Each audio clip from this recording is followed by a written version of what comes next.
ಪ್ರೀತಿಯ ವಿದ್ಯಾರ್ಥಿಗಳೇ, ನಾವು ಕನ್ನಡ ನಾಡಿನಲ್ಲಿ ಜನಿಸಿ ಕನ್ನಡ ನಾಡಿನ ಭೌಗೋಳಿಕ ವಾತಾವರಣ, ಕನ್ನಡ ನಾಡಿನ ಸಂಸ್ಕೃತಿ, ಆಚಾರ, ವಿಚಾರ, ಹಬ್ಬ ಹರಿದಿನಗಳ ಬಗ್ಗೆ ಅನೇಕ ಸಂಗತಿಗಳನ್ನು ತಿಳ್ಕೊಂಡಿದೆ. ಹೀಗೆ ತಿಳ್ಕೊಳ್ಳುವಂಥ ಸಂದರ್ಭದಲ್ಲಿ ಬೇರೆಯವರಿಂದ ಕೇಳಿಸಿಕೊಂಡು, ಕಥೆಗಳನ್ನು ಓದಿಕೊಂಡು, ಪುಸ್ತಕಗಳನ್ನು ಅಭ್ಯಾಸ ಮಾಡಿ ಹಾಗೂ ಕೆಲವು ಸಂಗತಿಗಳನ್ನು ಅನುಭವಗಳ ಮೂಲಕ ವೇದ್ಯವನ್ನು ಮಾಡಿಕೊಂಡಿದೆ. ಇಂತಹ ನಮ್ಮ ಕನ್ನಡ ಸಾಹಿತ್ಯಕ್ಕೆ ವಿಶ್ವದಾದ್ಯಂತ ಅದರದೇ ಆಗಿರುವಂತಹ ಮಾನ್ಯತೆ ಇರುವಂತಹದನ್ನು ನಾವು ಕಾಣ್ತೇವೆ. ಎಂಥ ರೀತಿಯ ಮಾನ್ಯತೆ ಸಿಕ್ಕಿದೆ? ವಿಶ್ವ ಸಾಹಿತ್ಯಕ್ಕೆ ಕನ್ನಡ ಸಾಹಿತ್ಯ ಒಂದು ಅದ್ಭುತವಾಗಿರುವಂತಹ ಕೊಡುಗೆಯನ್ನು ಕೊಟ್ಟಿರುವಂತಹದನ್ನು ನಾವು ನೋಡ್ತೇವೆ.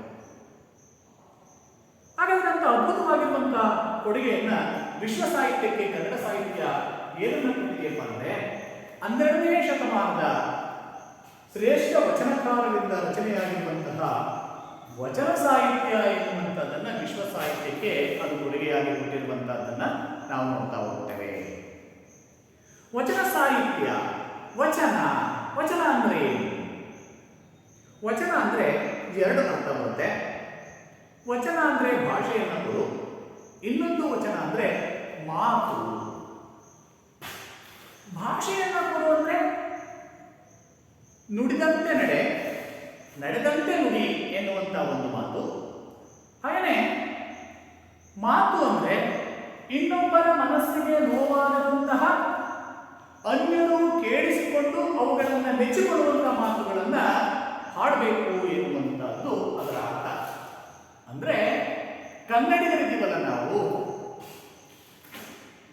ಈ ಕನ್ನಡಿಗರು ಈ ಎರಡೂ ಕಾರಣಗಳಿಂದ ನುಡಿದಂತೆ ನಡೆಯುವುದು, ನಡೆದಂತೆ ನುಡಿಯುವುದು ಹಾಗೂ ಉತ್ತಮ ಮಾತುಗಳನ್ನು ಹಾಡುವಂಥದ್ರಲ್ಲಿ ಬಹಳ ಪ್ರಾಮುಖ್ಯತೆಯನ್ನು ಪಡೆದಿರುವಂಥದ್ದು. ಅದು ನಮ್ಮ ಸಂಸ್ಕೃತಿಯೂ ಸಹ ಹೌದು. ಹಾಗಾಗಿನೇ ಸಾಧುಗೆ ಸಾಧು, ಮಾಧುರ್ಯಂಗೆ ಮಾಧುರ್ಯನ್, ಬಾಲಿಪ್ಪ ಕಲೆಗೆ ಕಲಿಯುಗ ವಿಪರೀತನ್, ಮಾಧವನೀತನ್ ಬೆರನಲ್ಲ ಅಂತ ಹೇಳಿ ನೃಪತುಂಗ ತನ್ನ ಕವಿರಾಜ ಮಾರ್ಗದಲ್ಲಿ ಹೇಳಿರುವಂತಹದ್ದನ್ನು ನಾವು ನೋಡುತ್ತೇವೆ. ಹಾಗೆಯೇ ಕನ್ನಡಿಗರು ಇಂಥ ಅದ್ಭುತವಾಗಿರುವಂತಹ ಸಾಹಿತ್ಯವನ್ನು ರಚಿಸಿದ್ದಾರೆ ಅಂದರೆ, ಕನ್ನಡ ಸಾಹಿತ್ಯಕ್ಕೆ ಒಟ್ಟು 8 ಜ್ಞಾನಪೀಠ ಪ್ರಶಸ್ತಿಗಳನ್ನು ಬಂದಿರುವಂತಹದ್ದನ್ನು ನಾವು ನೋಡ್ತೀವಿ. ಆ 8 ಜ್ಞಾನಪೀಠ ಪ್ರಶಸ್ತಿಗಳನ್ನು ನಮ್ಮ ಕನ್ನಡ ಸಾಹಿತ್ಯದ ದಿಗ್ಗಜರುಗಳಲ್ಲಿ ಪ್ರಮುಖರಾಗಿರುವಂತಹ ಕುವೆಂಪು, ದ ರಾ ಬೇಂದ್ರೆ, ಶಿವರಾಮ್ ಕಾರಂತರು, ಮಾಸ್ತಿ ವೆಂಕಟೇಶ ಅಯ್ಯಂಗರ್, ವಿಕ್ರು ಗೋಕಾಕ್, ಯುವ ಅನಂತಮೂರ್ತಿ, ಗಿರೀಶ್ ಕಾರ್ನಾಡ್ ಹಾಗೂ ಚಂದ್ರಶೇಖರ ಕಂಬಾರ ಎನ್ನುವಂತಹ 8 ಜನ ಕವಿಗಳು. ಈ ಎಲ್ಲ ಕವಿಗಳು ಕನ್ನಡ ಸಾಹಿತ್ಯದ ನವೋದಯ ಪೂರ್ವ, ನವೋದಯ, ಪ್ರಗತಿಶೀಲ ಹಾಗೆ ದಲಿತ ಬಂಡಾಯ ಸಾಹಿತ್ಯ ಕ್ಷೇತ್ರಗಳಲ್ಲಿ ತಮ್ಮದೇ ಆಗಿರುವಂತಹ ವಿಶಿಷ್ಟ ಛಾಪನ್ನು ಮೂಡಿ ಆ ಮೂಲಕ ಸಾಹಿತ್ಯವನ್ನು ರಚಿಸಿದ್ದಾರೆ. ಆ ಸಾಹಿತ್ಯವನ್ನು ರಚಿಸುವಂತಹ ಸಂದರ್ಭದಲ್ಲಿ ಆಯ್ಕೆ ಮಾಡಿಕೊಂಡಿರುವಂತಹ ವಸ್ತು ಯಾವುದಪ್ಪ ಅಂದರೆ ಸಮಾಜ. ನಮ್ಮ ಸುತ್ತಮುತ್ತಲೂ ನಡೆಯುವಂಥ ಘಟನಾವಳಿಗಳನ್ನು ಹಾಗೂ ತಾವು ಕಂಡುಕೊಂಡಂತಹ ಅನುಭವಗಳನ್ನು ಅನುಭವಿಸಿ ಅವುಗಳನ್ನು ಕೃತಿಯ ಮೂಲಕ ಬರೆಯುವುದರ ಮೂಲಕ ಮುಂದಿನ ಸಂಸ್ಕೃತಿಗೆ, ಮುಂದಿನ ಜನಾಂಗಕ್ಕೆ ಉಡುಗೊರೆಯಾಗಿ ಕೊಟ್ಟಿರುವಂತಹದ್ದನ್ನು ನಾವು ಕಾಣ್ತಾ ಹೋಗ್ತೇವೆ. ಹಾಗಾಗಿನೇ ನಾವು ಇಂತಹ ಶ್ರೇಷ್ಠ ಕವಿಗಳ, ಲೇಖಕರ, ಚಿಂತಕರ, ದಾರ್ಶನಿಕರ ತತ್ವಗಳಿಂದ ಹಾಗೂ ಮಾರ್ಗದರ್ಶನಗಳಿಂದ ನಮ್ಮ ನಾಡು ಎನ್ನುವಂಥದ್ದು ಇವತ್ತು ಸುಭಿಕ್ಷವಾಗಿ ಬೆಳೆದು ನಿಂತಿದೆ. ಇಂಥವರ ಸಾಲಿನಲ್ಲಿ ಪ್ರಮುಖರಾಗಿರುವಂಥವರು ಶಿವರಾಮ್ ಕಾರಂತ. ನಿಮಗೆಲ್ಲ ಗೊತ್ತಿದೆ, ಕಡಲ ತೀರದ ಭಾರ್ಗವ ಎಂಬ ಹೆಸರಿನಿಂದ ಪ್ರಖ್ಯಾತಿಯನ್ನು ಪಡೆದಿರುವಂತಹ ಶಿವರಾಮ್ ಕಾರಂತವರು ಮಲೆನಾಡಿನ ಪ್ರದೇಶದಲ್ಲಿ ಜನಿಸಿದಂಥವರು. ಶಿವಮೊಗ್ಗ ಜಿಲ್ಲೆಯ ಕೋಠಾ ಎಂಬ ಗ್ರಾಮದಲ್ಲಿ ಅವರು ಜನಿಸ್ತಾರೆ. ಅವರ ಕಾಲ 1902. ಈ ಸಂದರ್ಭದಲ್ಲಿ ನಾವು ನೆನಪು ಮಾಡಿಕೊಳ್ಬೇಕು, ಕನ್ನಡ ಸಾಹಿತ್ಯದ, ಅದರಲ್ಲೂ ಆಧುನಿಕ ಸಾಹಿತ್ಯದ ಲೇಖಕರಲ್ಲಿ ಇವರು ಹಿರಿಕರು. ಕುವೆಂಪು ಅವರ ಕಾಲ ಕ್ರಿಸ್ತಶಕ 1904 ಕುವೆಂಪು ಅವರಿಗಿಂತಲೂ ವಯಸ್ಸಿನಲ್ಲಿ ಹಿರಿಯರು. ಹಾಗಂತ ಕೇವಲ ವಯಸ್ಸಿನಲ್ಲಿ ಮಾತ್ರ ಅಲ್ಲ, ಜ್ಞಾನದಲ್ಲಿ, ಕೃತಿ ರಚನೆಯಲ್ಲಿ, ಸಾಹಿತ್ಯವನ್ನ ಅವರು ತಿಳ್ಕೊಂಡಂತಹ ರೀತಿಯಲ್ಲಿ ಯಾರಿಗೂ ಸಹ ಕಡಿಮೆ ಇರಲಿಲ್ಲ. ಈ 8 ಜನ ಜ್ಞಾನಪೀಠ ಪ್ರಶಸ್ತಿಗಳನ್ನ ಪಡ್ಕೊಂಡಿರುವಂತಹ ಎಲ್ಲ ಕವಿಗಳು ತಮ್ಮದೇ ಆಗಿರುವಂತಹ ಸಾಹಿತ್ಯ ಕೃಷಿಯನ್ನ ಕನ್ನಡದಲ್ಲಿ ಮಾಡಿರುವಂತಹದ್ದನ್ನ ನಾವು ನೋಡ್ತೇವೆ. ಹಾಗಂದ ತಕ್ಷಣವೇ ಈ ಎಲ್ಲ ಮಹನೀಯರು ಕೇವಲ ಕನ್ನಡ ಸಾಹಿತ್ಯದಲ್ಲಿಯೇ ಅಭ್ಯಾಸವನ್ನು ಮಾಡಿ ಕೃತಿಗಳನ್ನ ರಚನೆ ಮಾಡಿ ಇಂತಹ ಶ್ರೇಷ್ಠ ಮಟ್ಟಕ್ಕೆ ಹೋದ್ರ ಅಂದ್ರೆ ಇಲ್ಲ. ಇದರಲ್ಲಿರುವಂತಹ ಎಷ್ಟೋ ಜನ ಕವಿಗಳು ಇಂಗ್ಲಿಷ್ ಸಾಹಿತ್ಯವನ್ನ ಅಥವಾ ಇತರ ಸಾಹಿತ್ಯಗಳನ್ನ ಮೆಚ್ಚಿಕೊಂಡಿದ್ರು, ತಾನು ಹುಟ್ಟಿ ಬೆಳೆದಂತಹ ಕನ್ನಡ ಸಾಹಿತ್ಯವನ್ನ ಅಪ್ಪಿಕೊಂಡರು. ಆ ಮೂಲಕ ಕನ್ನಡ ಸಾಹಿತ್ಯದಲ್ಲಿಯೇ ಕೃತಿಗಳನ್ನು ರಚಿಸುವುದರ ಮೂಲಕ, ಸಾಹಿತ್ಯ ಕೃಷಿಯನ್ನು ಮಾಡುವುದರ ಮೂಲಕ ಕನ್ನಡ ಸಾಹಿತ್ಯಕ್ಕೆ ತಮ್ಮದೇ ಆಗಿರುವಂತಹ ಕೊಡುಗೆಯನ್ನು ಕೊಡುವುದರ ಮೂಲಕ ಒಂದು ವಿಶಿಷ್ಟವಾಗಿರುವಂತಹ ಛಾಪನ್ನ ಒತ್ತಿರುವಂತಹದ್ದನ್ನ ನಾವು ನೋಡ್ತಾ ಹೋಗ್ತೇವೆ. ಶಿವರಾಮ್ ಕಾರಂತರು ಕೇವಲ ಒಬ್ಬ ಲೇಖಕರಾಗಿ, ಕವಿಯಾಗಿ, ಕಾದಂಬರಿಕಾರರಾಗಿ ಅವರು ಹೊರಹೋಗಲಿಲ್ಲ. ಯಕ್ಷಗಾನ, ಬಯಲಾಟ ಎನ್ನುವಂತಹ ಜಾನಪದ ಕಲೆಗಳಿಗೂ ಸಹ ಹೆಚ್ಚು ಒತ್ತನ್ನು ಕೊಟ್ಟಂತಹ ಒಬ್ಬ ಮಹಾನ್ ವ್ಯಕ್ತಿ. ಇಂತಹ ಶಿವರಾಮ್ ಕಾರಂತರವರು ಬರೆದಿರುವಂತಹ ಅನೇಕ ಕೃತಿಗಳಲ್ಲಿ ಕೆಲವನ್ನ ಮಾತ್ರ ನಾನು ಇಲ್ಲಿ ಬರಿತಾ ಹೋಗಿದ್ದೇನೆ. ನೋಡಿ, ಶಿವರಾಮ್ ಕಾರಂತರ ಒಂದು ಸಂಕ್ಷಿಪ್ತ ಪರಿಚಯವನ್ನ ಮಾಡಿಕೊಳ್ಳುವ ಮೂಲಕ ನಾವು ಮುಂದೆ ಪಾಠವನ್ನ ಅಭ್ಯಾಸವನ್ನ ಮಾಡುವಂತಹ ಪ್ರಯತ್ನವನ್ನು ಮಾಡೋಣ. ಶಿವರಾಮ್ ಕಾರಂತರು ಬರೆದಿರುವಂತಹ ಪ್ರಮುಖವಾಗಿರುವಂತಹ ಕೃತಿಗಳು ಚೋಮನ ದುಡಿ. ಈ ಚೋಮನ ದುಡಿ ಎನ್ನುವಂತಹ ಕಾದಂಬರಿ ಏನಿದೆಯಲ್ಲ, ಇದು ಸಮಾಜದ ತೀರಾ ಕೆಳಸ್ತರದಲ್ಲಿ ಇರುವಂತಹ ಒಬ್ಬ ವ್ಯಕ್ತಿ ತನ್ನ ಭಾವನೆಗಳನ್ನು, ಬದುಕಿನಲ್ಲಿ ತನಗೆ ಎದುರಾಗಿರುವಂತಹ ಸಮಸ್ಯೆಗಳನ್ನ ಹೇಗೆ ಎದುರಿಸ್ತ, ತನಗೆ ಆಗಿರುವಂತ ಅನ್ಯಾಯವನ್ನ ಹೇಗೆ ಮೆಟ್ಟಿ ನಿಂತ, ಬದುಕಿನುದ್ದಕ್ಕೂ ತನ್ನ ನೋವನ್ನು ಅನುಭವಿಸ್ತಾ ಬಂದು ತನ್ನ ಬದುಕನ್ನ ಹೇಗೆ ಅವನು ನಡೆಸ್ತಾ ಎನ್ನುವಂತಹದನ್ನ ಚೋಮನ ದುಡಿಯಲ್ಲಿ ನಾವು ನೋಡ್ತಾ ಹೋಗ್ತೇವೆ. ಚೋಮನ ದುಡಿ ಎನ್ನುವಂತ ಒಂದು ಬರಹ ಏನಿದೆ, ಒಂದು ಕಾದಂಬರಿ ಏನಿದೆ, ಚೋಮ ಎನ್ನುವಂತ ಒಬ್ಬ ವ್ಯಕ್ತಿ, ದುಡಿ ಅಂದ್ರೆ ಒಂದು ರೀತಿಯ ಚರ್ಮದ ವಾದ್ಯ, ಹಾಗೆ ಮರಳಿ ಮಣ್ಣಿಗೆ ಎನ್ನುವಂತ ಒಂದು ಬಹಳ ಪ್ರಮುಖವಾಗಿರುವಂತಹ ಒಂದು ಕಾದಂಬರಿ, ಮನಸ್ಸಿಗೆ ಆಪ್ಯಾಯಮಾನವಾಗಿರುವಂತಹ ಅನುಭವಗಳನ್ನು ಕೊಡುವಂತಹ ಒಂದು ಕಾದಂಬರಿ. ಬೆಟ್ಟದ ಜೀವ, ಅಳಿದ ಮೇಲೆ ಎನ್ನುವಂತ ಪ್ರಮುಖ ಕಾದಂಬರಿಗಳನ್ನ ಬರ್ತದೆ. ಅದರಲ್ಲೂ ಈ ಎಲ್ಲಾ ಕಾದಂಬರಿಗಳು ಬಹಳ ಪ್ರಮುಖವಾಗಿದ್ದರೂ ಚೋಮನ ದುಡಿ ಎನ್ನುವಂಥದ್ದು ಅಪ್ಪಟ ಗ್ರಾಮ್ಯ ಸೊಗಡಿನಲ್ಲಿ ಜನಸಾಮಾನ್ಯರಿಗೆ ಅರ್ಥವಾಗುವಂತೆ, ಈಗ ನಮ್ಮ ಕಣ್ಣ ಮುಂದೆಯೇ ಕತೆ ನಡೀತಾ ಇದೆಯೋ ಎನ್ನುವಂತಹ ರೀತಿ, ಅದರಲ್ಲೂ ನಮ್ಮ ಮನೆಯ ಕಥೆಯೇ ಎನ್ನುವಂತಹ ರೀತಿಯಲ್ಲಿ ಚಿತ್ರಿಸಿರುವಂತಹದ್ದು ಬಹಳ ಪ್ರಮುಖವಾಗಿರುವಂತಹದ್ದು. ಹೀಗೆ ಚೋಮನ ದುಡಿ, ಮರಳಿ ಮಣ್ಣಿಗೆ, ಬೆಟ್ಟದ ಜೀವ, ಅಳಿದ ಮೇಲೆ ಎಂಬ ಕಾದಂಬರಿಗಳನ್ನ ಇವರು ಬರೆದಿದ್ದಾರೆ. ಅದರ ಜೊತೆಗೆ ಹಸಿವು, ಹಾವು, ಕವಿ, ಕರ್ಮ ಎಂಬ ಕವನ ಸಂಕಲನಗಳನ್ನ, ಕಥಾ ಸಂಕಲನಗಳನ್ನ ಅವರು ಬರೀತಾ ಹೋಗ್ತಾರೆ. ಏನು ಕಥಾ ಸಂಕಲನ? ಹಾಗಾದ್ರೆ ಕಥಾ ಸಂಕಲನ ಅಂದ್ರೆ ಅನೇಕ ಸಣ್ಣ ಸಣ್ಣ ಕಥೆಗಳನ್ನ ಒಗ್ಗೂಡಿಸಿ ಒಂದು ಕೃತಿಯಲ್ಲಿ ಅದನ್ನ ಸೇರಿಸುವುದಕ್ಕೆ ನಾವು ಕಥಾ ಸಂಕಲನ, ಹೆಸರು ಹೇಳ್ತಾ ಇದೆ. ಸಂಕಲನ ಅಂದ್ರೆ ಕೂಡಿಸುವುದು. ಏನು ಸಂಕಲನ ಅಂದ್ರೆ ಕೂಡಿಸುವುದು ಎನ್ನುವಂತ ಹಸಿವು, ಹಾವು, ಕವಿ, ಕರ್ಮ ಎನ್ನುವಂತಹ ಕಥಾ ಸಂಕಲನಗಳನ್ನು ಬರೀತಾರೆ.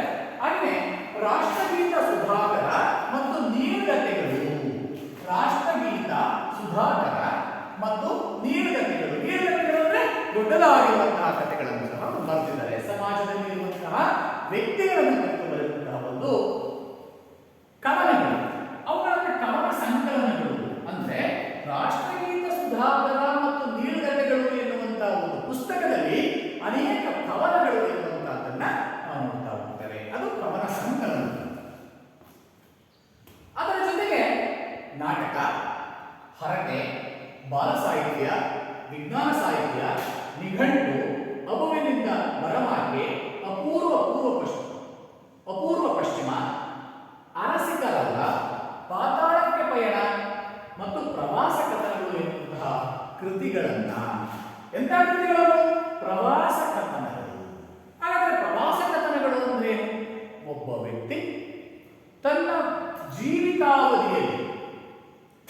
ಕೈಗೊಂಡಂತಹ ಪ್ರವಾಸ. ವಿದ್ಯಾರ್ಥಿಗಳ ಒಂದು ತಿಳ್ಕೊಬೇಕು, ಪ್ರವಾಸ ಮತ್ತು ಪ್ರಯಾಣ ಎನ್ನುವಂತಹ ಎರಡು ಪದಗಳಿವೆ. ಪ್ರವಾಸ ಮತ್ತು ಪ್ರಯಾಣ. ಹಾಗಾದ್ರೆ ಈ ಎರಡಕ್ಕೆ ಏನು ವ್ಯತ್ಯಾಸ ಇದೆ? ಪ್ರವಾಸ ಅಂದ್ರೆ ಏನು? ಪ್ರಯಾಣ ಅಂದ್ರೆ ಏನು? ಅಂದ್ರೆ ಎರಡು ಒಂದೇ ಅಂಶವನ್ನು ಹೊಂದಿರ್ತವೆ, ಉದ್ದೇಶ ಬೇರೆ. ಪ್ರವಾಸ ಅಂದ್ರೆ ಯಾವುದೇ ಒಂದು ನಿರ್ದಿಷ್ಟವಾಗಿರುವಂತಹ ಉದ್ದೇಶ, ಸಿದ್ಧತೆ ಇಲ್ಲದೆ ಕೈಗೊಳ್ಳುವಂತಹ ಒಂದು ನಡಿಗೆಯನ್ನ ನಾವು ಪ್ರವಾಸ ಅಂತ ಕರೀತೇವೆ. ಅದೊಂದು ನಡಿಗೆ ಅಥವಾ ಒಂದು ಪ್ರಯಾಣ, ಅದನ್ನು ನಾವು ಪ್ರವಾಸ ಅಂತ ಕರೀತೇವೆ. ಹೌದಾ? ಅಲ್ಲ, ಅದು ಪ್ರಯಾಣ. ಎಲ್ಲರಿಗೂ ತಲೆ ಆಸವಾದ ಪ್ರಯಾಣ. ಹಾಗಾದ್ರೆ ಪ್ರವಾಸ ಅಂದ್ರೆ ಏನು? ಒಬ್ಬ ವ್ಯಕ್ತಿ ಪ್ರವಾಸವನ್ನ ಕೈಗೊಳ್ಳುವಾಗ ನಿರ್ದಿಷ್ಟವಾಗಿರುವಂತಹ ಉದ್ದೇಶ, ಗುರಿ ಸಾಧನೆಗಾಗಿ ಕೈಗೊಂಡಂತಹ ಒಂದು ಪ್ರಯಾಣವೇ ಅದು ಪ್ರವಾಸ. ಹೀಗೆ ತಾನು ಪ್ರವಾಸವನ್ನು ಕೈಗೊಳ್ಳುವಾಗ ಒಂದು ನಿರ್ದಿಷ್ಟವಾಗಿರುವಂತಹ ಗುರಿ, ಉದ್ದೇಶವನ್ನು ಇಟ್ಕೊಂಡಿರ್ತಾರೆ. ನಾನು ಎಲ್ಲಿಗೆ ಹೋಗ್ತಾ ಇದ್ದೇನೆ, ಯಾಕೆ ಹೋಗ್ತಾ ಇದ್ದೇನೆ, ಆ ಪ್ರವಾಸವನ್ನು ಕೈಗೊಳ್ಳಬೇಕಾದ್ರೆ ನಾನು ಯಾವ ಮಾರ್ಗವಾಗಿ ಹೋಗಬೇಕು, ಯಾವುದರಲ್ಲಿ ಹೋಗಬೇಕು, ಎಷ್ಟು ದಿನ ಹೋಗಬೇಕು, ಎಲ್ಲಿ ತಂಗಬೇಕು, ಯಾವ ಯಾವ ಸ್ಥಳಗಳನ್ನು ನೋಡಬೇಕು, ಆ ಸ್ಥಳಗಳನ್ನು ನೋಡಿದಾಗ ನಾನು ಏನನ್ನ ಬರ್ಕೋಬೇಕು, ಆ ಬರೆದುಕೊಳ್ಳುವುದಕ್ಕೆ ಏನನ್ನ ನಾನು ಜೊತೆಗೆ ತೆಗೆದುಕೊಂಡು ಹೋಗಬೇಕು, ಹೀಗೆ 10 ಹಲವಾರು ರೀತಿಯ ಸಿದ್ಧತೆಗಳನ್ನು ಮಾಡಿಕೊಂಡು ಕೈಗೊಂಡಂತಹ ಒಂದು ಪ್ರಯಾಣವನ್ನೇ ನಾವು ಪ್ರವಾಸ ಅಂತ ಕರೀತೇವೆ. ಇಂತಹ ಪ್ರವಾಸ ಕಥನಗಳಲ್ಲಿ ನೋಡಿ, ಅಗುವಿನಿಂದ ಬರಮಾಕೆ, ಅಪೂರ್ವ ಪಶ್ಚಿಮ, ಅರಸಿಕರಲ್ಲ, ಪಾತಾಳಕ್ಕೆ ಪಯಣ ಎನ್ನುವಂತಹ ಕೃತಿಗಳನ್ನ, ಪ್ರವಾಸ ಕಥನಗಳನ್ನ ಅವರು ಬರಿತಾ ಹೋಗುವಂತಹದ್ದನ್ನು ನಾವು ನೋಡ್ತೇವೆ. ಅದರ ಜೊತೆಗೆ ಹುಚ್ಚು ಮನಸ್ಸಿನ 10 ಮುಖಗಳು, ಬಹಳ ಅದ್ಭುತವಾಗಿರುವಂತಹ ಒಂದು ಕೃತಿ. ಅದನ್ನು ಓದಲಿಕ್ಕೆ ಆರಂಭಿಸಿದ್ರೆ ನಾವು ಎಲ್ಲಿದ್ದೀವಿ ಎನ್ನುವಂತಹದ್ದನ್ನು ಅಥವಾ ತನ್ನ ತನವನ್ನೇ ನಾವು ಮರೆತೇವೆ. ಲೇಖಕರು ಕೊಡುವಂತಹ ಸಂದೇಶಗಳು ಏನಿದೆ, ಮಾಹಿತಿಗಳು ಏನಿದೆ, ಆ ವಿಷಯಗಳ ಒಳಗೆ ನಮ್ಮನ್ನ ನಾವು ತೊಡಗಿಸಿಕೊಂಡಿರುತ್ತೇವೆ. ಸಮಯ ಹೋಗಿದ್ದು ಗೊತ್ತಾಗಲ್ಲ, ಹಸಿವಾಗಲ್ಲ, ನೀರಡಿಕೆಯಾಗಲ್ಲ. ಆ ರೀತಿಯ ಒಂದು ಸಾಹಿತ್ಯದ ಗಟ್ಟಿತನ ಎನ್ನುವಂಥದ್ದು ಈ ಕೃತಿಯಲ್ಲಿ ಇರುವಂಥದ್ದನ್ನು ಮನುಷ್ಯನ ಮನಸ್ಸು ಒಂದು ರೀತಿ ಮಂಗನ ತರ, ಮರ್ಕಟನಂತೆ. ನನ್ನ ಮನಸ್ಸು ಮರ್ಕಟನಂತೆ ಅಂತೇಳಿ ವಚನಕಾರರು ಹೇಳ್ತಾ ಹೋಗ್ತಾರೆ. ಅಂದ್ರೆ ಅರ್ಥ ಏನು?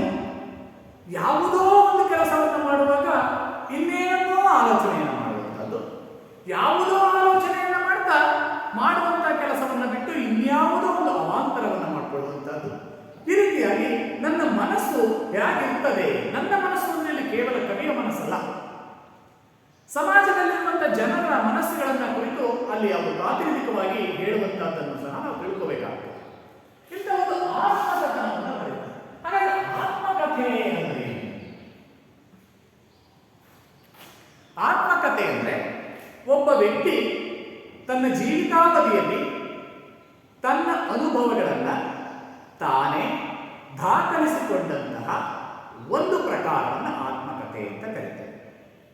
ಹಾಗಾದ್ರೆ ಆತ್ಮಕಥೆ ಅಂದ್ರೆ ಒಬ್ಬ ವ್ಯಕ್ತಿ ತಾನೇ ತನ್ನ ಕಥೆಯನ್ನು ಬರ್ಕೊಳ್ಳೋದಾ? ಆಗಬಹುದು.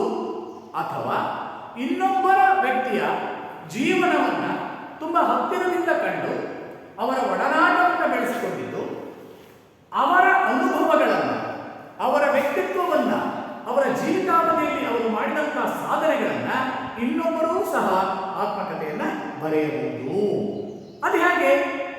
ತೀರಾ ಹತ್ತಿರದಿಂದ ಕೇಳಿಕೊಳ್ಳೋದು, ನೋಡ್ಕೊಳ್ಳೋದು, ಅವರ ಜೊತೆಗಿನ ಒಡನಾಟದ ಅನುಭವಗಳಿಂದಲೂ ಸಹ ಆತ್ಮಕಥೆಯನ್ನು ಬರೆಯುವುದು. ಹಾಗಾದ್ರೆ ಪ್ರವಾಸ ಕಥನವನ್ನು ಹಾಗೆ ಬರಲಿಕ್ಕೆ ಬರಲ್ಲ. ಪ್ರವಾಸ ಕಥನ ಯಾವ ವ್ಯಕ್ತಿ ಪ್ರವಾಸವನ್ನು ಕೈಗೊಂಡಿರ್ತಾನೋ ಆ ವ್ಯಕ್ತಿ ಮಾತ್ರ ಬರಲಿಕ್ಕೆ ಬರ್ತಾ ಹೋಗ್ತದೆ. ಇಂತಹ ನಮ್ಮ ಶಿವರಾಮ ಕಾಲಂತವರಿಗೆ ಪ್ರಶಸ್ತಿಗಳು ತಾವಾಗಿ ಅವರನ್ನು ಹುಡುಕಿಕೊಂಡು ಬರ್ತವೆ. ಸಾಧಕರು ಯಾವಾಗಲೂ ಹಾಗೆ. ಸಾಧಕರು ಪ್ರಶಸ್ತಿಗಳ ಬೆನ್ನತ್ತಿ ಹೋಗುವುದಿಲ್ಲ. ಅದರ ಬದಲಿಗೆ ಪ್ರಶಸ್ತಿಗಳೇ ಸಾಧಕರ ಬೆನ್ನನ್ನ ಅನುಸರಿಸಿಕೊಂಡು ಬರುವಂತಹದ್ದು ಇತಿಹಾಸದ ಉದ್ದಕ್ಕೂ ನಾವು ಕಾಣ್ತಾ ಹೋಗ್ತೇವೆ. ಅಂತವರ ಸಾಲಿನಲ್ಲಿ ಕುವೆಂಪು ಆಗಿರ್ಬೋದು, ದ.ರಾ. ಬೇಂದ್ರೆ ಆಗಿರ್ಬೋದು, ಶಿವರಾಮ್ ಕಾರಂತರ ಆಗಿರ್ಬೋದು, ಹೀಗೆ ಅನೇಕ ಜನರು ಬರ್ತಾ ಹೋಗುವಂತಹದ್ದನ್ನು ನೋಡ್ತೇವೆ. ಶಿವರಾಮ್ ಕಾರಂತರವರಿಗೆ ಕನ್ನಡ ಸಾಹಿತ್ಯದ ಅಥವಾ ಇಡೀ ಭಾರತದ ಸಾಹಿತ್ಯ ಕ್ಷೇತ್ರದಲ್ಲಿ ಕೊಡಬಹುದಾಗಿರುವಂತಹ ಜ್ಞಾನಪೀಠ ಪ್ರಶಸ್ತಿ ಎನ್ನುವಂತಹದ್ದು ಸಿಕ್ಕಿದೆ. ಸಾಹಿತ್ಯ ಕ್ಷೇತ್ರದಲ್ಲಿ ಸಾಧನೆ ಮಾಡಿದಂತಹ ವ್ಯಕ್ತಿಗಳಿಗೆ ಕೊಡುವಂತಹ ಒಂದು ಪ್ರಶಸ್ತಿ ಇದು. ಈ ಜ್ಞಾನಪೀಠ ಪ್ರಶಸ್ತಿ ಎನ್ನುವಂತಹದ್ದು ಶಿವರಾಮ್ ಕಾರಂತರವರು ಬರೆದಿರುವಂತಹ ಮೂಕಜ್ಜಿಯ ಕನಸುಗಳು ಎನ್ನುವಂತಹ ಒಂದು ಕಾದಂಬರಿ ಇದೆ. ಅದು ಸಹ ಅದ್ಭುತವಾಗಿರುವಂತಹ ಒಂದು ಕಾದಂಬರಿ. ಆ ಕಾದಂಬರಿಗೆ ಜ್ಞಾನಪೀಠ ಪ್ರಶಸ್ತಿ ಬರ್ತದೆ. ಕೇಂದ್ರ ಸಾಹಿತ್ಯ ಅಕಾಡೆಮಿ ಹಾಗೆ ಪಂಪ ಪ್ರಶಸ್ತಿಗಳು ಬರ್ತವೆ. ಒಟ್ಟಾರೆಯಾಗಿ ಹಲವು ಹೇಳುವ ಹಾಗೆ ಜ್ಞಾನಪೀಠ ಪ್ರಶಸ್ತಿ ಎನ್ನುವಂತಹದ್ದು ಯಾವುದೋ ಒಬ್ಬ ಕವಿ ಲೇಖಕ ಬರೆದ ಒಂದು ಕೃತಿಗೆ ಬರಲ್ಲ, ಅದನ್ನ ಸಮಗ್ರ ಸಾಹಿತ್ಯಕ್ಕೂ ಅಂತ ಚಿಂತನೆಯನ್ನ ಮಾಡಬಹುದು. ಏನು ಸಮಗ್ರ ಸಾಹಿತ್ಯ, ಒಬ್ಬ ವ್ಯಕ್ತಿ ಬರೆದಿರುವಂತಹ ಅತ್ಯುತ್ತಮ ಸಾಹಿತ್ಯಗಳನ್ನ ಒಗ್ಗೂಡಿಸಿಕೊಂಡು ಸಾಹಿತ್ಯದಲ್ಲಿ ಅವರು ಮಾಡಿರುವಂತಹ ಕೃಷಿಗೆ ಕೊಡುವಂತಹ ಒಂದು ಪ್ರಶಸ್ತಿಯೇ ಜ್ಞಾನಪೀಠ ಪ್ರಶಸ್ತಿ. ಹಾಗೆ ಕೇಂದ್ರ ಸಾಹಿತ್ಯ ಅಕಾಡೆಮಿ ಪಂಪ ಪ್ರಶಸ್ತಿ, ಕನ್ನಡದ ಆದಿಕವಿ ಪಂಪ ಅವನ ಹೆಸರಿನಲ್ಲಿ ಈ ರೀತಿಯ ಪ್ರಶಸ್ತಿಗಳನ್ನ ಕೊಟ್ಟಿದ್ದಾರೆ.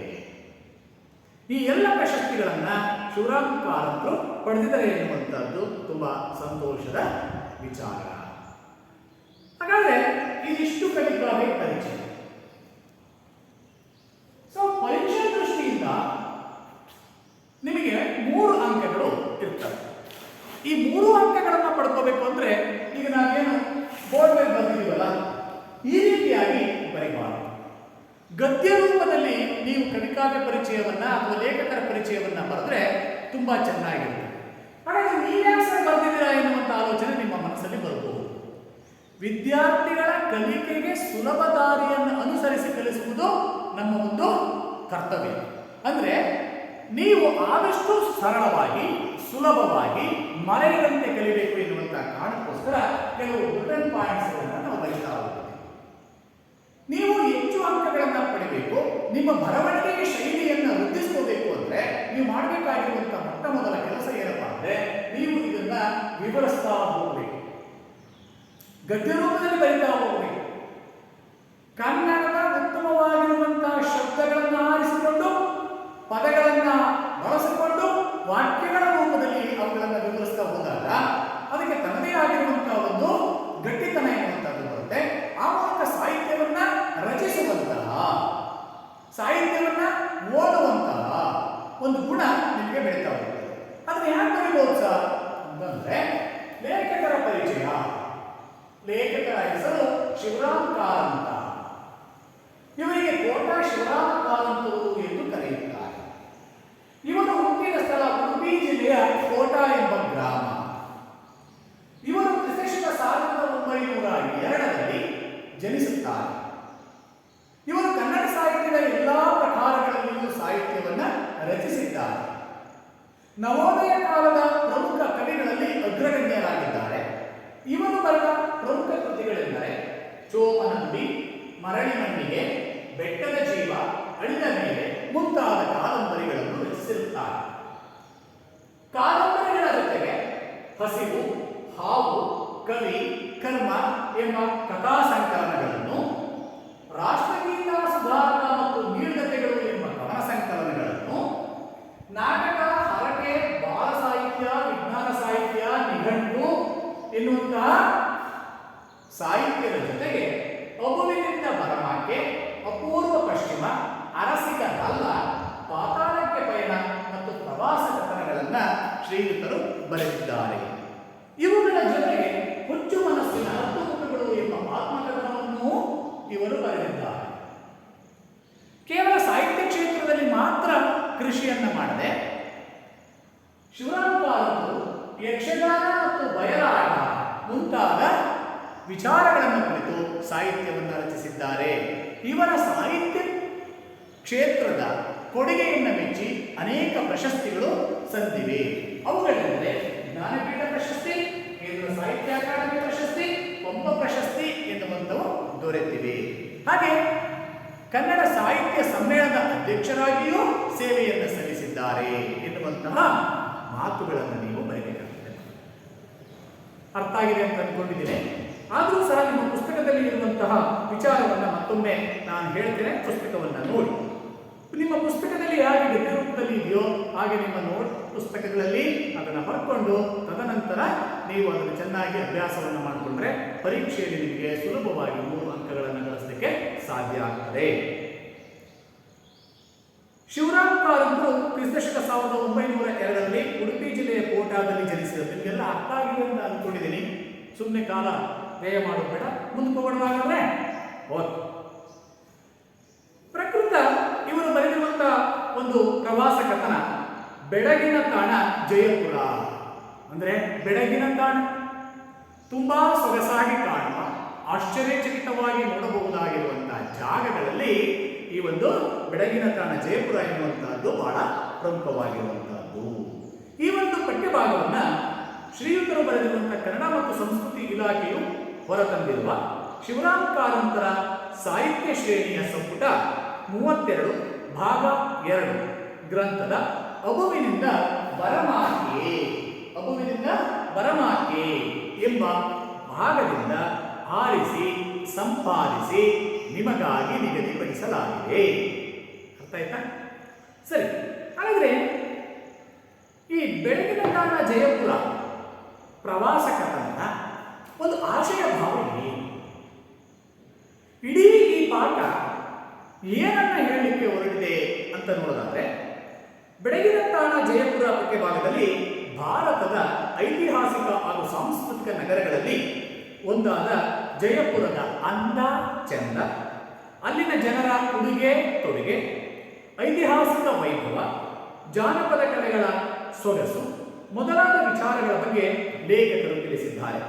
ಹಾಗೆಯೇ ಜಯಪುರದ ರಾಜರ ವೈಜ್ಞಾನಿಕತೆಗೆ ಸಾಕ್ಷಿಯಾದ ಜಂತರ್ ಮಂತರ್ ಬಯಲು ಪ್ರಯೋಗಾಲಯದ ಬಗ್ಗೆ ವಿಶೇಷವಾಗಿರುವಂತಹ ಉಲ್ಲೇಖವನ್ನು ಪ್ರಸ್ತುತ ಪಾಠದಲ್ಲಿ ಕೊಡ್ತಾ ಹೋಗ್ತಾರೆ ಎನ್ನುವಂತಹದ್ದನ್ನು ನಾವು ಅಭ್ಯಾಸವನ್ನು ಮಾಡಬೇಕಾಗಿದೆ. ಈ ಪಾಠವನ್ನು ಅಭ್ಯಾಸ ಮಾಡಬೇಕಾದ್ರೆ ಅನೇಕ ಕ್ಲಿಷ್ಟಕರವಾಗಿರುವಂತಹ ಶಬ್ದಗಳು ಬರ್ತಾ ಹೋಗ್ತವೆ. ಅವುಗಳನ್ನು ಸಂದರ್ಭೋಚಿತವಾಗಿ ನಾವು ನಿಮಗೆ ಹೇಳ್ತಾ ಹೋದ್ರು ಮತ್ತೊಂದು ಸಾರಿ ಈಗ ಹೇಳ್ಬಿಡ್ತೇನೆ. ಅವುಗಳ ಅರ್ಥ ಏನು ಎನ್ನುವಂತಹದ್ದನ್ನು ತಿಳ್ಕೊಳ್ಳಿ. ಉಸುಕು ಅಂದ್ರೆ ಮರಳು, ಅದನ್ನ ಉಸುಕು ಅಂತಲೂ ಕರೀತಾರೆ. ಅಂದ್ರೆ ಈ ಸಾಮಾನ್ಯ ನೆಲದ ಮೇಲೆ ಓಡಾಡುವಾಗ ನಮ್ಮ ಕಾಲು ಯಾವುದೇ ಕಾರಣಕ್ಕೂ ಕೆಳಗಡೆ ಕುಸಿಯಲ್ಲ. ಆದರೆ ಮರಳು ಅಥವಾ ನೀರಿನ ಜೌಡಿರುವಂತಹ ಪ್ರದೇಶದಲ್ಲಿ ನಾವು ಕಾಲನ್ನ ಇಟ್ಟರೆ ಸಾಕು, ಅದು ಕೆಸರಿನಲ್ಲಿ ಅಥವಾ ಮರಳಿನಲ್ಲಿ ಸಿಕ್ಕಾಕೊಂಡ್ಬಿಡ್ತದೆ. ಅಂತಹ ಜಾಗವನ್ನ ಉಸುಕು ಅಂತ ಕರೀತಾರೆ. ಕಡುಬಿನ ಬಣ್ಣ, ದಟ್ಟವಾದ ಬಣ್ಣ ಅಥವಾ ರಂಗಾದ ಬಣ್ಣ, ಆಕರ್ಷಣೀಯವಾಗಿರುವಂತಹ ರಂಗುರಂಗಿನ ಬಣ್ಣ ಅಂತಲೂ ಕರೀತಾರೆ. ದೇಶೀಯ, ನಮ್ಮ ದೇಶದೊಳಗೆ ಇರುವಂತಹದ್ದು. ನವರಂಗ ಅಂದ್ರೆ ಇದನ್ನ ನವ ಅಂದ್ರೆ 9, ರಂಗ ಅಂದ್ರೆ ಸ್ಥಳ ಅಂತ ತಿಳ್ಕೋಬೇಡಿ. ನವರಂಗ ಅಂದ್ರೆ ದೇವಸ್ಥಾನದ ಸಭಾಮಂಟಪ. ನೋಡಿ, ಒಂದು ಗರ್ಭಗುಡಿ ಇರ್ತದೆ, ದೇವರ ದರ್ಶನಕ್ಕೆ ಅಂತ ನಾವು ದೇವಸ್ಥಾನದ ಒಳಗೆ ಹೋದ ತಕ್ಷಣವೇ ಒಂದು ಪ್ರಾಂಗಣ ಸಿಗ್ತದೆ ನೋಡಿ. ಭಕ್ತಾದಿಗಳೆಲ್ಲರೂ ನಿಂತು ಭಕ್ತಿಯಿಂದ ದೇವರನ್ನ ಆರಾಧಿಸುವಂತಹ, ಪೂಜಿಸುವ ಕ್ಷಣವನ್ನ ನೋಡ್ಲಿಕ್ಕೆ ಇರುವಂತಹ ಒಂದು ಜಾಗವೇ ಸಭಾಂಗಣ ಅಂತ ಕರಿತೀವಿ, ಅಥವಾ ಸಭಾಮಂಟಪ ಅಂತಲೂ ಕರೀತಾರೆ. ಮುಂಡಾಸು, ಮುಂಡಾಸು ಅಂದ್ರೆ ಪೇಟ ಅಥವಾ ತಲೆಯುಡಿಗೆ, ತಲೆಯ ಅಲಂಕಾರಕ್ಕೆ ಬಳಸುವಂತ ವಸ್ತ್ರ. ವಾಸ್ತು, ನಾವು ಮನೆಯನ್ನು ಕಟ್ಟಬೇಕಾದ್ರೆ ಮೊದಲು ಏನ್ ಮಾಡ್ತೀವಿ, ಅದರ ಸ್ಟ್ರಕ್ಚರ್ ಅನ್ನು, ರಚನೆ ಹೇಗಿರಬೇಕು ಎನ್ನುವಂತಹದ್ದನ್ನ ಆಲೋಚನೆ ಮಾಡ್ತೀವಲ್ವಾ. ಇಂಜಿನಿಯರ್ ಸಹಾಯವನ್ನ ಪಡಿತೇವೆ. ಇಂಜಿನಿಯರ್ ಅಂದ್ರೆ ಕನ್ನಡದಲ್ಲಿ ಅಭಿಯಂತರು ಅಂತ ಕರೀತಾರೆ. ಕಟ್ಟಡವನ್ನ ನಿರ್ಮಿಸುವಂತಹ ಸಂದರ್ಭದಲ್ಲಿ ಹೇಗೆ ಅದನ್ನ ಸಿದ್ಧಗೊಳಿಸಬೇಕು ಎನ್ನುವಂತಹ ಶಾಸ್ತ್ರವೇ ಅದು ವಾಸ್ತು ಅಂತ ಕರೀತಾರೆ. ಮೇಲುದೆ, ಹೆಂಗಸರು ಮೈ ಮೇಲೆ ಒದೆಯುವಂತಹ ವಸ್ತ್ರ, ತಾವು ಹಾಕೊಂಡಿರುವಂತಹ ಉಡುಗೆ ತೊಡುಗೆಗಳ ಮೇಲೆ ಮತ್ತೊಂದು ಉದ್ದನೆಯ ಟವಲಿನಾಕಾರದ ಒಂದು ವಸ್ತ್ರವನ್ನ ಬಟ್ಟೆಯನ್ನು ಧರಿಸ್ತಾರೆ. ಅದನ್ನ ಮೇಲುಡೆ, ಮೇಲೆ ಒದೆದುಕೊಳ್ಳುವ ವಸ್ತ್ರ ಅಥವಾ ಬಟ್ಟೆ ಅಂತ. ಹಾಲುಗಲ್ಲು, ಹಾಲುಗಲ್ಲ ಅಂತ ಬರ್ತದೆ. ಚಿಕ್ಕ ಮಕ್ಕಳ ಸೊಗಸಾಗಿರುವಂತಹ ಮುಖದಲ್ಲಿರುವಂತಹ ಗಲ್ಲಗಳನ್ನು ನೆಟ್ಟರೆ ಹಾಲುಗಲ್ಲ. ಈಗ ತಾನೇ ಹಾಲು ಕುಡಿದು ಬಂದಿರುವಂತಹ ಮಗುವಿನ ಗಲ್ಲ ಎನ್ನುವಂತ ಅರ್ಥ ಬರ್ತದೆ. ಹಾಲು ಕುಡಿಯುವ ಮಗು ಎನ್ನುವಂತ ಅರ್ಥವು ಬರ್ತದೆ. ಹಾಗಾದ್ರೆ ಇಲ್ಲಿ ಹಾಲುಗಲ್ಲು ಅಂದ್ರೆ ಹಾಲಿನಂತಹ ಕಲ್ಲು ಎನ್ನುವಂತ ಅರ್ಥ. ಹಾಗಾದ್ರೆ ಯಾವ ಕಲ್ಲಿಗೆ ಹಾಲುಗಲ್ಲು ಅಂತ ಕರೀತಾರೆ? ಯಾರು ಹೇಳ್ತೀರಿ? ಹಾಲುಗಲ್ಲು ಒಂದು ಕ್ಲೂ ಕೊಡ್ಲ? ತಾಜ್ ಮಹಲ್ ಯಾರಿಂದ ಕಟ್ಟಿದ್ದಾನೆ? ಯಾವ್ದನ್ನ? ವೆರಿ ಗುಡ್, ಅಮೃತ ಶಿಲೆ. ಅಮೃತ ಶಿಲೆಯ ಕಲ್ಲನ್ನ ಹಾಲುಗಲ್ಲು ಅಂತ ಕರೆಯುವಂತಹದನ್ನ ನಾವು ನೋಡ್ತೇವೆ. ಇದಿಷ್ಟು ನಿಮಗೆ ಅರ್ಥ ಆಗಿದೆ ಅಂತ ಅಂದ್ಕೊಳ್ತಾ ನೋಡಿ, ಮನುಷ್ಯನ ಜ್ಞಾನವನ್ನ ವೃದ್ಧಿಸಿಕೊಳ್ಳಿಕ್ಕೆ ಒಂದು ಗಾದೆ ಮಾತು. ಏನಪ್ಪ ಅದು ಗಾದೆ ಮಾತು? ದೇಶ ಸುತ್ತಿ ನೋಡು, ಕೋಶ ಓದಿ ನೋಡು. ವ್ಯಕ್ತಿ ತನ್ನ ಜ್ಞಾನವನ್ನು ಸಂಪಾದಿಸಲಿಕ್ಕೆ ಇರುವಂತಹ ಎರಡು ಮಾರ್ಗಗಳನ್ನ ಈ ಒಂದು ಗಾದೆ ಮಾತು ಹೇಳ್ತದೆ.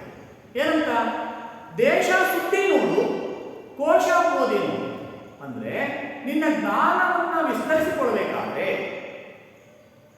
ನಿನ್ನ ಜ್ಞಾನವನ್ನ ಹೆಚ್ಚಿಸ್ಕೋಬೇಕಾದ್ರೆ ನೋಡಪ್ಪ, ನೀನು ಬೇರೆ ಬೇರೆ ಸ್ಥಳಗಳಿಗೆ ಹೋಗಿ ಅಲ್ಲಿರುವಂತಹ ಮಾಹಿತಿಯನ್ನ ಸಂಗ್ರಹಿಸು. ಹಾಗೆ ಸಂಗ್ರಹಿಸುವಾಗ ಕೆಲವನ್ನ ಬರೆದಿಟ್ಟುಕೋ. ಯಾಕೆ? ನಿನ್ನ ನೆನಪಿಗಾಗಿ. ನೀನು ಅವುಗಳನ್ನ ಮರೆತು ಹೋದಾಗ ಆ ಪುಸ್ತಕವನ್ನು ತೆಗೆದು ನೋಡಿದ್ರೆ ಮತ್ತೆ ನೆನಪಿಗೆ ಬರ್ತದೆ. ಹಾಗೆ ಕೋಶ ಓದಿ ನೋಡು.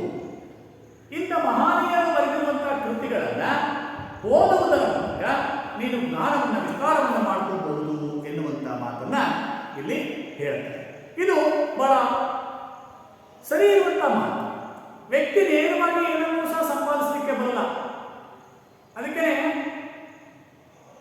ಪುಲಿಗೆರೆ ಸೋಮನಾಥ ಎನ್ನುವಂಥವ್ರು ಹೇಳ್ತಾರೆ, ಕೆಲವೊಬ್ಬಲ್ಲವರಿಂದ ಕಲಿತು, ಕೆಲವೊಂದು ಸುಜ್ಞಾನದಿಂದ ನೋಡುತ್ತ, ಕೆಲವೊಂದು ಸಜ್ಜನ ಸಂಘದಿಂದಲರಿಯಲು, ಸರ್ವಜ್ಞನಪ್ಪ ನರಂಪಲವು ಪಳ್ಳ ಸಮುದ್ರವೈ ಹರ ಹರ ಶ್ರೀಚಂದ್ರ ಸೋಮೇಶ್ವರ ಎನ್ನುವಂಥ ಮಾತನ್ನ ಹೇಳ್ತಾರೆ. ಅಂದ್ರೆ ಒಬ್ಬ ವ್ಯಕ್ತಿ ಎನ್ನುವಂಥವನು ಸರ್ವಜ್ಞನಾಗಬೇಕು ಅಂದ್ರೆ ಅವನು ಹುಟ್ಟಿನಿಂದ ಸರ್ವಜ್ಞ ಆಗಲಿಕ್ಕೆ ಸಾಧ್ಯ ಇಲ್ಲ. ಜ್ಞಾನವನ್ನು ಸಂಪಾದಿಸಬೇಕಾದ್ರೆ ಕೆಲವನ್ನ ಕೇಳಿ, ಕೆಲವನ್ನ ಓದಿ, ಕೆಲವನ್ನ ಅನುಭವಿಸಿ, ಕೆಲವನ್ನ ನೋಡಿ ಕಲಿತಾಗ ಮಾತ್ರ ನಾವು ಸರ್ವಜ್ಞನಂತೆ ಮೇರು ಪರ್ವತವಾಗ್ತೇವೆ, ಜ್ಞಾನ ಸಂಪಾದನೆಯನ್ನ ಮಾಡ್ತೇವೆ ಎನ್ನುವಂಥದ್ದು ಈ ಮಾತಿನ ಅರ್ಥ ಆಗಿದೆ. ಈ ಅನುಭವದ ಬರಹ ರೂಪದ ಅಭಿವ್ಯಕ್ತಿಯೇ ಪ್ರವಾಸ ಕಥನ. ಅರ್ಥ ಆಯ್ತಲ್ಲ? ಆರಂಭದಲ್ಲಿ ಹೇಳಿದ್ದೆ, ಪ್ರವಾಸ ಕಥನ ಅಂದ್ರೆ ಒಬ್ಬ ವ್ಯಕ್ತಿ ತಾನು ಕೈಗೊಂಡಂತಹ ಪ್ರವಾಸದ ಸಂದರ್ಭದಲ್ಲಿ ಕಂಡಂತಹ, ನೋಡಿದಂತಹ, ಅನುಭವಿಸಿದಂತಹ ಅನುಭವಗಳನ್ನ ಗ್ರಂಥ ರೂಪದಲ್ಲಿ ಬರೆದುಕೊಳ್ಳುವುದೇ ಪ್ರವಾಸ ಕಥನ. ಇದು ಆಧುನಿಕ ಕನ್ನಡ ಸಾಹಿತ್ಯ ಪ್ರಕಾರಗಳಲ್ಲಿ ಒಂದಾಗಿದೆ. ಕನ್ನಡ ಸಾಹಿತ್ಯ ಚರಿತ್ರೆಯನ್ನು ಅವಲೋಕಿಸಿದಾಗ ಅಥವಾ ನೋಡಿದಾಗ ಸೂರಿ ವೆಂಕಟರಮಣ ಶಾಸ್ತ್ರಿ ಕರ್ಕಿ ಅವರ ದಕ್ಷಿಣ ಯಾತ್ರಾ ಚರಿತ್ರೆಯನ್ನು ಸರಿ ನೋಡಿ. ಸೂರಿ ವೆಂಕಟರಮಣ ಶಾಸ್ತ್ರಿ ಕರ್ಕಿ ಅವರ ದಕ್ಷಿಣ ಯಾತ್ರಾ ಚರಿತ್ರೆ ಕೃತಿಯೇ ಮೊದಲ ಪ್ರವಾಸ ಕಥನವೆಂದು ತಿಳಿದು ಬಂದಿದೆ. ಅಂಡರ್ಲೈನ್ ಕೇಳಬಹುದು ಯಾವ ಸಂದರ್ಭದಲ್ಲಿ. ಈ ಕೇಳದೆ ಇದ್ರು ಮುಂದೆ ಕಾಂಪಿಟೇಟಿವ್ ಎಕ್ಸಾಮ್ಗಳಲ್ಲಿ ಕೇಳಬಹುದು. ಸಾಹಿತ್ಯಕ್ಕೆ ಸಂಬಂಧಿಸಿದಂತ ಪ್ರಶ್ನೆ ಬಂದಾಗ ಕನ್ನಡದ ಮೊಟ್ಟ ಮೊದಲ ಪ್ರವಾಸ ಕಥನ ಯಾವುದು ಅಂದ್ರೆ ನೀವು ಸೂರಿ ವೆಂಕಟರಮಣ ಶಾಸ್ತ್ರಿ ಕರ್ಕಿ ಅವರು ಬರೆದಿರುವ ದಕ್ಷಿಣ ಯಾತ್ರಾ ಚರಿತ್ರೆ, ದಕ್ಷಿಣ ಭಾಗಕ್ಕೆ ಕೈಗೊಂಡ ಯಾತ್ರೆಯನ್ನ ಅಥವಾ ಯಾತ್ರೆಯಲ್ಲಿ ನೋಡಿದಂತಹ ಚರಿತ್ರೆಯೇ ಮೊಟ್ಟ ಮೊದಲ ಪ್ರವಾಸ ಕಥನ ಅಂತ ಹೇಳಬೇಕಾಗ್ತದೆ. ಇದು ಓದುಗರಿಗೆ ಪ್ರವಾಸದ ಪರೋಕ್ಷ ಹೋಗದೇ ಇದ್ದರೂ ಇಂಡೈರೆಕ್ಟ್ ಆಗಿ ನಾವಲ್ಲಿ ಹೋಗಲೇಬೇಕಾಗಿಲ್ಲ, ಓದುವುದರ ಮೂಲಕ ತಿಳ್ಕೊಳ್ಳುವಂತ ಪರೋಕ್ಷ ಅನುಭವವನ್ನು ನೀಡುವುದರಿಂದ ಪ್ರವಾಸ ಕಥನಕ್ಕೆ ಹೆಚ್ಚಿನ ಪ್ರಾಮುಖ್ಯ ಉಂಟು. ಪ್ರವಾಸ ಕಥನಗಳನ್ನು ನಾಡಿನ ಪ್ರವಾಸ ಕಥನಗಳು, ದೇಶಿ ಪ್ರವಾಸ ಕಥನಗಳು, ಅಂತಾರಾಷ್ಟ್ರೀಯ ಪ್ರವಾಸ ಕಥನಗಳೆಂದು ಸ್ಥೂಲವಾಗಿ ವಿಂಗಡಿಸಲಾಗಿದೆ. ಹೀಗೆ ಅನೇಕ ಭಾಗಗಳಾಗಿ ಪ್ರವಾಸ ಕಥನಗಳನ್ನು ನೋಡ್ತೇವೆ. ದೇಶೀಯ ಅಂದ್ರೆ ನಾವು ವಾಸಿಸುವಂತಹ ರಾಜ್ಯದ ಒಳಗಡೆ ಇರುವಂತಹ ಪ್ರಮುಖವಾಗಿರುವಂತಹ ಸ್ಥಳಗಳಿಗೆ ಪ್ರವಾಸವನ್ನು ಕೈಗೊಂಡು ಅಲ್ಲಿಯ ಅನುಭವಗಳನ್ನ ದಾಖಲಿಸುವಂತಹದ್ದು. ರಾಷ್ಟ್ರೀಯ ನಮ್ಮ ದೇಶದ ಸಂಪೂರ್ಣ ಭೌಗೋಳಿಕ ಹಿನ್ನೆಲೆಯನ್ನ ಪ್ರವಾಸದ ಮೂಲಕ ನೋಡಿ ಬರೆಯುವಂತಹದ್ದು ದೇಶೀಯ. ಅಂತಾರಾಷ್ಟ್ರೀಯ ನಮ್ಮ ದೇಶವನ್ನು ಹೊರತುಪಡಿಸಿ ಹೊರ ರಾಷ್ಟ್ರಗಳಿಗೆ ಹೋಗಿ ಅಲ್ಲಿರುವಂತಹ ಶ್ರೇಷ್ಠವಾಗಿರುವಂತಹ, ಉತ್ತಮವಾಗಿರುವಂತಹ, ಅದ್ಭುತವಾಗಿರುವಂತಹ ಸ್ಥಳಗಳಿಗೆ ಭೇಟಿಯನ್ನು ಕೊಟ್ಟು ಅಲ್ಲಿ ಕಂಡಂತಹ ಅನುಭವಗಳನ್ನು ದಾಖಲಿಸುವಂಥದ್ದು ಅಂತಾರಾಷ್ಟ್ರೀಯ ಪ್ರವಾಸ ಕಥನ ಅಂತ ಇವುಗಳನ್ನು ಸ್ಥೂಲವಾಗಿ ಪ್ರಮುಖವಾಗಿ ವಿಂಗಡಿಸಿರುವಂತಹದ್ದನ್ನ ನಾವು ನೋಡುತ್ತೇವೆ. ಹಾಗಾದರೆ ಈಗ ನಾವು ಅಭ್ಯಾಸ ಮಾಡಬೇಕು ಅಂತ ಸಿದ್ಧರಾಗಿರುವಂತಹ ಪ್ರವಾಸ ಕಥನ ಯಾವುದು ಅಂದ್ರೆ ಅದು ದೇಶೀಯ ಪ್ರವಾಸ ಕಥನ. ಅರ್ಥ ಆಗಿದೆಯಲ್ಲ ಮಕ್ಕಳೇ? ಈಗ ನೀವು ಮಾಡಬೇಕಾಗಿರೋದೇನಪ್ಪ, ಇದುವರೆಗೂ ನಾವು ಹೇಳಿದಂತಹ ಈ ಬೋರ್ಡ್ ಮೇಲೆ ಬರೆದಿರುವಂತಹ ಕವಿಕಾವ್ಯ ಪರಿಚಯವನ್ನ ನೀವು ಚೆನ್ನಾಗಿ ಮನೆಗೆ ಹೋಗಿ ಅಭ್ಯಾಸವನ್ನು ಮಾಡಿ ಬರೆದುಕೊಂಡಾಗ ಮಾತ್ರ ಇವತ್ತಿನ ಪಾಠಕ್ಕೆ ಸಾರ್ಥಕ್ಯವನ್ನ ಪಡೆದಿದೆ. ಹಾಗಾಗಿ ನೀವೆಲ್ಲರೂ ಇವತ್ತಿನ ಪಾಠವನ್ನ ಚೆನ್ನಾಗಿ ತಿಳ್ಕೊಂಡಿದ್ದೀರಿ ಎನ್ನುವಂತ ಆಶಯವನ್ನ ನಾವು ಹೊಂದಿ ಇವತ್ತಿನ ಪಾಠವನ್ನು ಮುಗಿಸ್ತಿದ್ದೇವೆ. ಮುಂದಿನ ಈ ಪಾಠವನ್ನ ಮುಂದುವರಿಸೋಣ. ಧನ್ಯವಾದ.